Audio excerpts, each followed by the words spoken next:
A big warning from state election officials this weekend headed into Tuesday's primary. The Elections Commission telling voters it is illegal in Wisconsin to vote and then also bet on those elections on popular prediction markets like Kalshi and Pauley Market. On Kalshi, for example, right now you can bet on the odds of who will win the Democratic primary and the general election itself.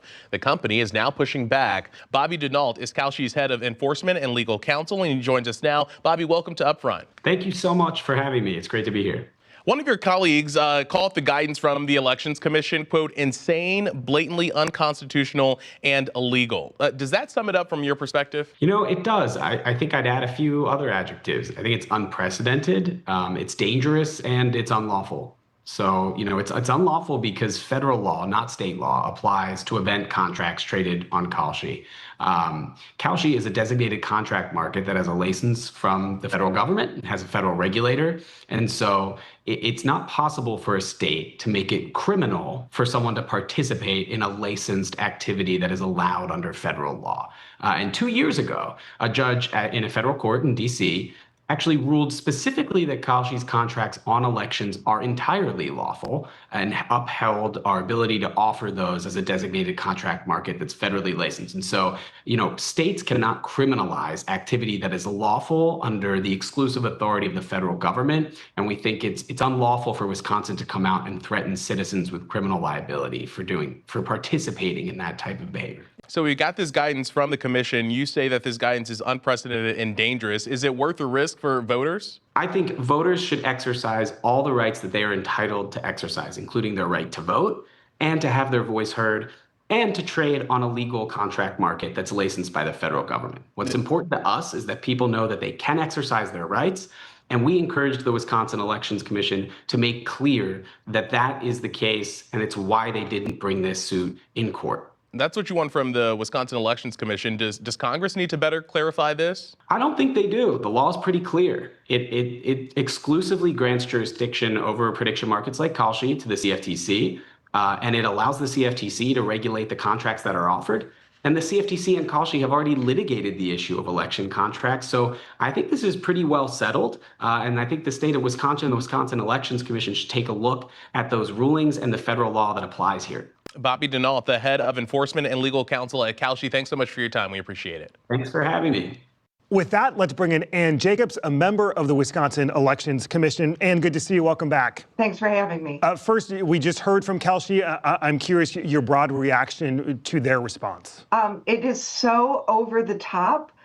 I'm almost speechless. I mean, to call the idea that a law that's been on the books since 1849 dangerous is simply bizarre. Do you know what's dangerous? Children playing with matches. PFAS in our water. Those things are dangerous. What's not dangerous is a law that says if you bet on an election, you can't vote. To the argument from Kalshi that the commission is unserious in this because they didn't take it to court, you would say what to that? The law's been on the books since 1849.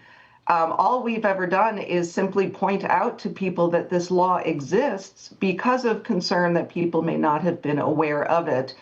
And simply taken it for granted. We don't have to go to court to enforce our own laws. The laws exist. If someone thinks the law is improper, illegal, or what have you, the onus is on them to sue the state of Wisconsin making that claim. The state of Wisconsin doesn't go to court and say, please ratify our laws. That's not how the system works. As we sit here ahead of Tuesday, I mean, what do you want Wisconsinites to know? I mean, if they go on a site like Kalshi, and then if they do vote, are they at risk of being criminally charged? The issue of criminal charges, I leave to the district attorneys of the state.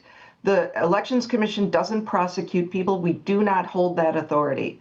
We've issued guidance to people so that they can better understand what the laws that govern voting are. And in this case, we're alerting them to this law that exists. And if someone were to violate that law, it would be up to the district attorney in their county to choose whether or not to charge them. I was going to say, since the commission issued this press release a couple weeks ago, this has received a lot of attention. Are you surprised by that? People have really big feelings about this. I was very surprised at how invested in an emotional sense people are in these prediction markets. That was surprising. Ann Jacobs, a Democratic member of the Wisconsin Elections Commission. And like always, thank you. Pleasure. Again, polls open Tuesday morning. We'll be right back.